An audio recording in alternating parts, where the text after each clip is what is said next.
শুভ সকাল, শুভ সকাল। রোজের পাঁচালির থেকে আমি রিমি নিয়ে চলে এলাম একরাশ গোলাপের প্রভাতী শুভেচ্ছা নিয়ে। সবাই কেমন আছেন? আশা করি ভালোই আছেন এই শীতে।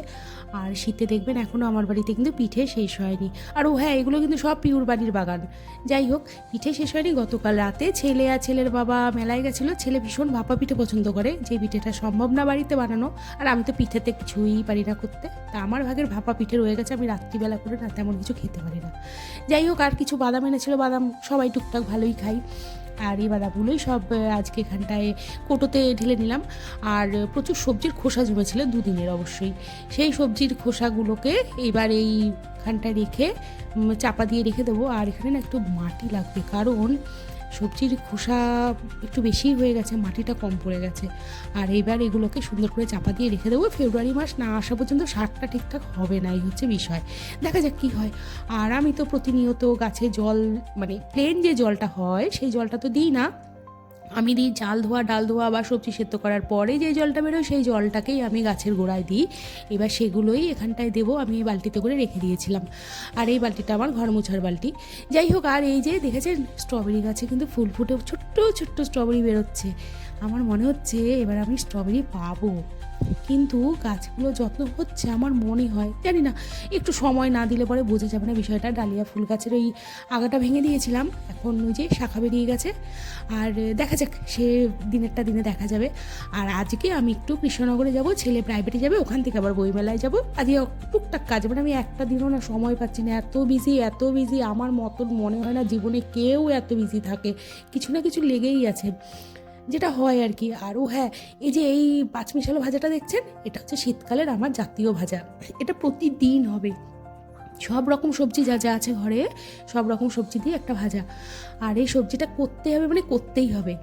আর এইবার আসি এই ট্রফি আর সার্টিফিকেটটা। এটা হচ্ছে সেই যে দেবগ্রাম গেছিলাম আমরা, দেবগ্রাম থেকে ট্রফিটা তো আনা হয়নি, তো ওখানকারই একজনের সাথে আমাদের পরে পরিচিত হয়েছে, ওরাই যোগাযোগ করেছিল, যেহেতু পরে অন্য দিন এগুলো দেওয়া হয়েছিল।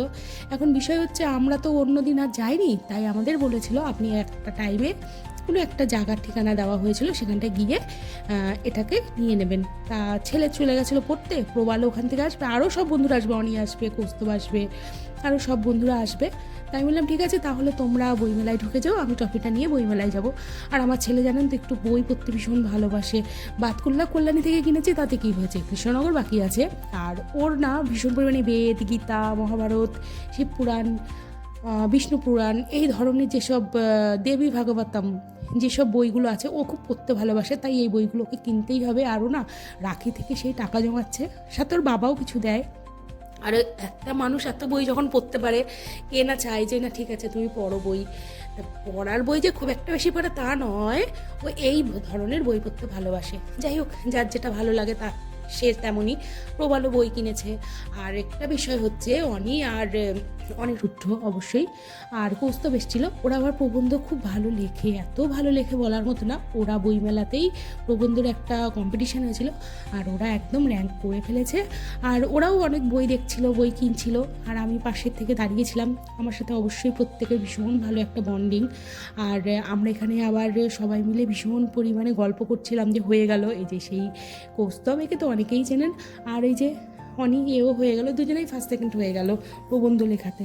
যাই হোক, এটাই একটা বড়। আর বলি না, আমার ছেলে একটা ভালো সঙ্গ পেয়েছে, যে ওরা এত সব বন্ধুরা আছে যে কেউ না কেউ কিছু না কিছুতে স্পেশালিটি আছে ওদের মধ্যে। যাই হোক, বাচ্চারা এইভাবে বড় হোক, এটাই আমাদের কাছে, আর কি চাই, এটাই তো অনেক না। আর বলছিলাম যেটা বই, আর আমাদের বাজারে একটি মন্দির আছে, সেই মন্দিরে কিছু পুরোহিত বা ঠাকুরমশাই বা বড় জেঠুরা থাকেন, তারাও বই পড়তে ভালোবাসেন। আর তাদের থেকেই বিশেষ করে বই আসে যায়। আমার বাড়িতে বই সবসময় থাকে, ওরাও দেয় এরাও নেয় এরকম। তো ওখান থেকে একজন কাকু বা দাদা, ছেলে অবশ্যই জেঠু বলে ডাকে, সেই দাদা একটি বই দিয়েছিলেন সেদিন, প্রায় 70 থেকে 72 বছরের পুরনো বই। তখনকার দিনে নাকি সেটা 5 টাকা দিয়ে কিনেছিল। সেই বইটি একদিন দেখাবো আপনাদের কাছে, অবশ্যই গীতা। আর ওই বইটা আমি সুন্দর করে আবার বাঁধিয়ে নিয়ে এসেছি, কারণ বইটা খুব একটা ভালো অবস্থায় ছিল না। কিন্তু এত পুরনো একটা গীতা হাতে পাওয়া মানে তো অনেক কিছুই না। ছেলে ওটা পুরো পড়েছে, ছেলের বম্মাও পড়েছে। আর এই ওরা বেরিয়ে গেল, ওদের পড়া আছে। আর প্রবালও একটু পরে বেরিয়ে যাবে, আর আমরা টুকটাক সব বইগুলো কিনলাম, কিনে আমরাও বেরোবো। আর এখানটা বই কিনতে কিনতে যে কখন কত বই কেনা হয়ে যাচ্ছে সেটা বোঝা বড় দায়। যাই হোক, আর এই যে এবার আমাদের রাস্তা ধরলাম, ধরে এবার বাড়ির দিকে যাব, কারণ ওদের সবারই পড়া আছে, সবাই বেরিয়ে যাবে, আর আমার ছেলের এদিকে সবটা হয়ে গেছে, পড়া নেই, আর তাই আমরাও বাড়িতে চলে আসব।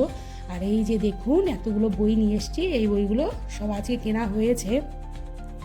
এবার এই বইগুলো টানা চলবে, আর এই বইগুলোর জায়গা এই জায়গাটাই থাকবে, এই জায়গাটা থেকে নড়বে না কদিন, কারণ এই বইগুলো যতক্ষণ না শেষ হচ্ছে উনি শান্তি পাবেন না আর কি। এই বইগুলো এবারে দেখা যাক, সাজিয়ে গুছিয়ে রাখুক ওর জায়গায় ও ঠিকঠাক করে। আর আজকের এই ভিডিওটি কেমন লাগলো জানাবেন, যদি কিছু ভালো লেগে থাকে অবশ্যই লাইক কমেন্ট শেয়ার করবেন, আর ভালো লাগলে অবশ্যই লাইক কমেন্ট শেয়ার আবারও সাবস্ক্রাইব করবেন।